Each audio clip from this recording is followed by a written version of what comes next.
Poderosas y poderosos, cordial saludo. Seguimos aquí con Grivera Poder en la Anatomía. Continuando con nuestras sesiones de anatomía del sistema respiratorio, estamos hablando de la tráquea. En esta segunda parte del video vamos a hablar de las relaciones anatómicas. Presento un especial, un cordial y un muy afectuoso saludo a un gran maestro y amigo, el profesor Brian Benninger, reconocido por su participación en el equipo editorial del Atlas de Anatomía Humana de Netter, que hoy por hoy es, en mi concepto, uno de los mejores atlas de anatomía y tal vez el atlas más usado en este proceso de enseñanza-aprendizaje de la anatomía humana, con quien tuvimos el honor de compartir en congresos de morfología y realmente hemos aprendido cosas muy pero muy importantes. Muchas gracias, maestro, por sus aportes. Como objetivos de estas sesiones tenemos reconocer la estructura de la tráquea empleando la terminología anatómica internacional, describir las relaciones anatómicas de la tráquea por segmentos o porciones, es el objetivo muy específico de esta presentación, y explicar la vascularización e inervación de la tráquea, que es el objetivo de la siguiente entrega. Para asegurar el cumplimiento de los objetivos propuestos, la agenda de esta presentación tendrá 2 puntos. Vamos a hablar primero de la vaina propia de la tráquea y luego de las relaciones anatómicas. Respecto a la vaina propia de la tráquea, que la tenemos aquí representada en color verde, es una lámina de tejido conectivo que rodea la tráquea por todas sus caras, anterior, por sus caras laterales, por su cara posterior, formando una especie de vaina o envoltura interpuesta entre la tráquea y los órganos que la rodean, como es el caso de los nervios vagos, el caso del esófago en sentido posterior. Superiormente se proyecta desde la región pericricoidea. Recordemos que en la región pericricoidea tenemos la finalización de la laringe y el consecuente inicio de la tráquea desde el cuello hacia el tórax. A este nivel, la vaina propia de la tráquea se va proyectando en sentido inferior y por debajo de la bifurcación a nivel de la carina traqueal se forma una envoltura que va a contener a los nodos o ganglios linfáticos traqueobronquiales inferiores. Los planos de decolamiento peritraqueal anterior y estos planos de decolamiento laterales son muy importantes para la mediastinoscopia o exploración quirúrgica instrumental del mediastino superior. Avanzamos hacia las relaciones anatómicas. Entre el borde inferior del cartílago cricoides de la laringe y el borde superior del manubrio del esternón, la tráquea es superficial y ocupa la región mediana e infraoidea del cuello. Incluso ella es palpable como un referente anatómico importante para los procesos de intubación. Para acceder a la tráquea por su cara anterior es necesario tener en cuenta los planos tisulares que se relacionan superficialmente a ella. Vemos aquí el primer plano tisular representado en la piel. Profundo a la capa de piel, el característico tejido celular subcutáneo, que es de naturaleza conectiva adiposa, lo encontramos en todas partes del cuerpo humano, particularmente en el cuello relativamente delgado, y podemos ver en el espesor de ese tejido celular subcutáneo estructuras venosas superficiales anastomóticas, algunos nervios sensitivos como estos que corresponden a los ramos superficiales del nervio cervical transverso o transverso del cuello. Un poco más profundo, el músculo platisma o músculo cutáneo del cuello asociado a los músculos de la expresión facial, ya que su inervación motora depende del ramo cervical del séptimo par. Si lo retiramos, la fascia cervical, lámina superficial, a los lados, como estamos señalando aquí, los 2 músculos esternocleidomastoideos, que separan el cuello en una región anterior y en una región lateral. Recordemos que en esta región anterior e inferior del cuello, al fondo, podemos ver la tráquea rodeada por la lámina media o lámina pretraqueal de esta fascia, que es la fascia cervical. Por encima del manubrio del esternón encontramos esta depresión, es conocida como la fosa supraesternal de Gruber, y ella está perforada a los lados de la línea media por estas dos estructuras venosas que corresponden a las venas yugulares anteriores. Si retiramos, encontramos por delante y a los lados de la tráquea el ascenso de esta pareja de músculos infraoideos. En sentido superficial, el músculo externo ioideo, y un poco más profundo alcanzamos a mirar aquí el borde medial del músculo esternotiroideo. Si lo retiramos, vamos a encontrar el plano tiroideo, donde los anillos de la tráquea, por excelencia, el segundo, el tercer y el cuarto arco o anillo traqueal, se encuentran relacionados anteriormente con el istmo de la glándula tiroides, que reúne a los dos lados los lóbulos tiroideos, el lóbulo tiroideo del lado derecho y el lóbulo tiroideo del lado izquierdo.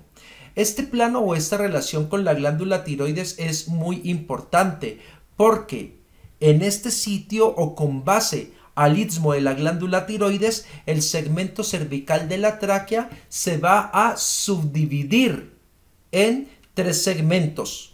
Este segmento, que corresponde al segmento supraístmico, donde encontramos los 2 primeros arcos o anillos traqueales. Además de eso, vamos a encontrar los vasos sanguíneos arteriales y venosos que están formando los arcos supraístmicos de la glándula tiroides. Luego encontramos el segmento ístmico, que se localizaría inmediatamente por detrás del istmo de la glándula tiroides, usualmente en relación con el tercer, cuarto anillo traqueal, y por debajo el segmento infraístmico, que usualmente se proyecta hasta el borde superior del manubrio del esternón. A este nivel, por ejemplo, podemos ver las venas tiroideas inferiores desembocando en el sistema venoso brachiocefálico. Encontramos aquí de manera ampliada la relación de la tráquea en sentido anterior y lateral con el istmo y los lóbulos de la glándula tiroides. En esta sección transversal se puede ver la cara anterior de la tráquea, rodeada por una envoltura de tejido conectivo. Ya sabemos que hace parte de la fascia cervical y que en sentido inferior se va a convertir en la vaina de la tráquea.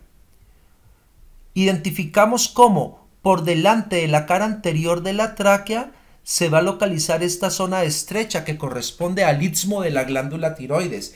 Ya lo hemos mencionado, usualmente se está relacionando con el segundo, tercero, cuarto anillo de la tráquea.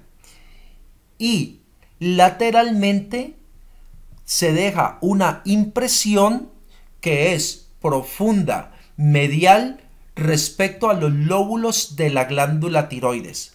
Por detrás de la tráquea, como lo hemos mencionado, la relación con el esófago.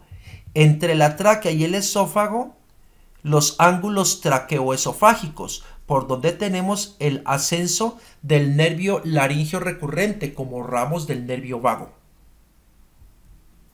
Bueno, vamos ahora a identificar que lateralmente a la tráquea está precisamente el ascenso de los 2 nervios laringeos recurrentes. En este caso podemos apreciar el nervio laringeo recurrente derecho, que se origina del vago derecho y él cruza inferior y posteriormente a la arteria subclavia del lado derecho.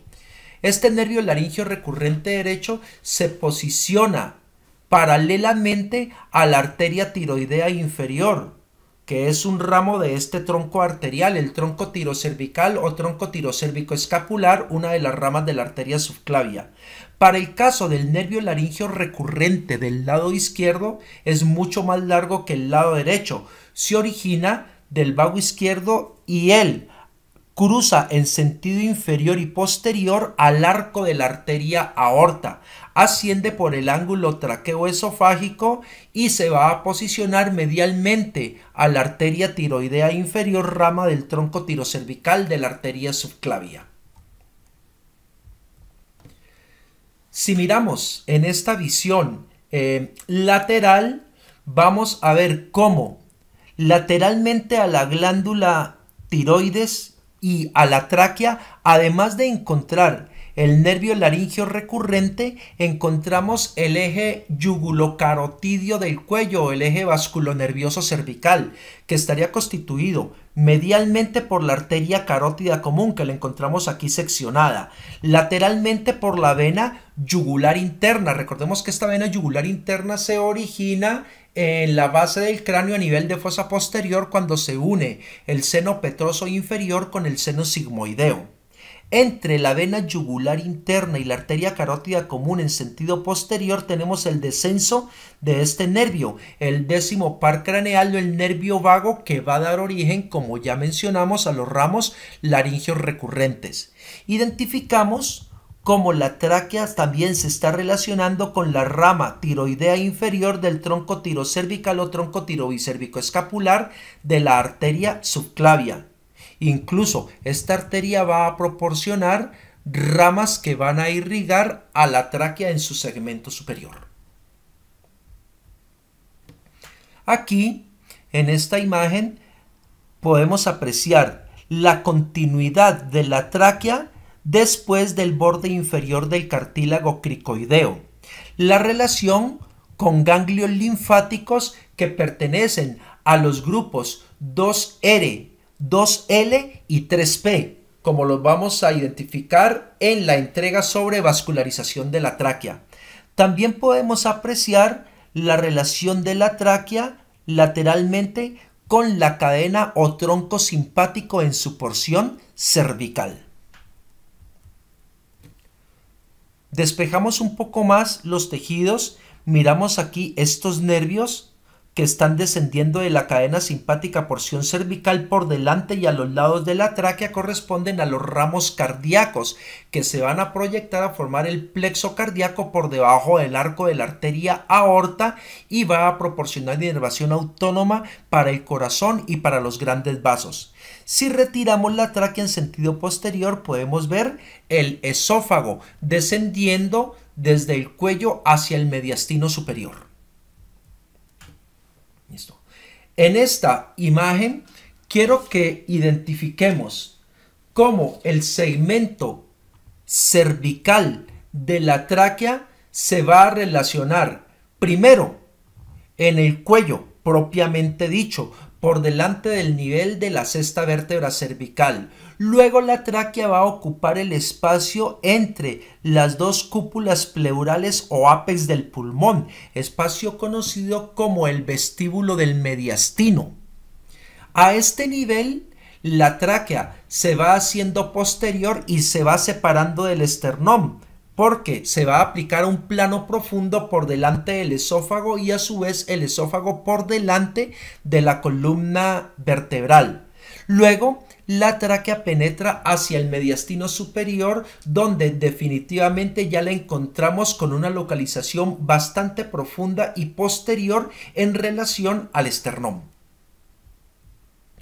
Podemos mirar aquí cómo después del segmento cervical, la tráquea ingresó al mediastino. Como hemos mencionado, se ha hecho profunda en medio de los lobos superiores de ambos pulmones. Se bifurca por delante de la cuarta vértebra torácica para dar origen a los dos bronquios principales. Es importante porque hay que tener en cuenta que la tráquea a nivel torácico en su bifurcación está traccionada o empujada a la derecha de la línea media y esto se da por el arco de la arteria aorta. Aquí miramos en este plano sagital la tráquea cómo se hace descendente, oblicua y posterior y se va alejando de los planos del esternón. ¿Qué se ubica entre el esternón y la tráquea? Vamos a encontrar primero El timo, que recordemos es activo en el niño e involuciona después de los 12 o 14 años. En el adulto queda un remanente que es de naturaleza adiposa, conocido como los restos tímicos o el tejido adiposo retroesternal de Waldeyer. Está atravesado también por la vena brachiocefálica izquierda, que al unirse con la del lado derecho constituyen la vena cava superior. Podemos ver también cómo la tráquea está cruzada en sentido anterior por el arco de la arteria aorta, dando origen de derecha a izquierda al tronco brachiocefálico, a la arteria carótida común izquierda y a la arteria subclavia del lado izquierdo. Listo.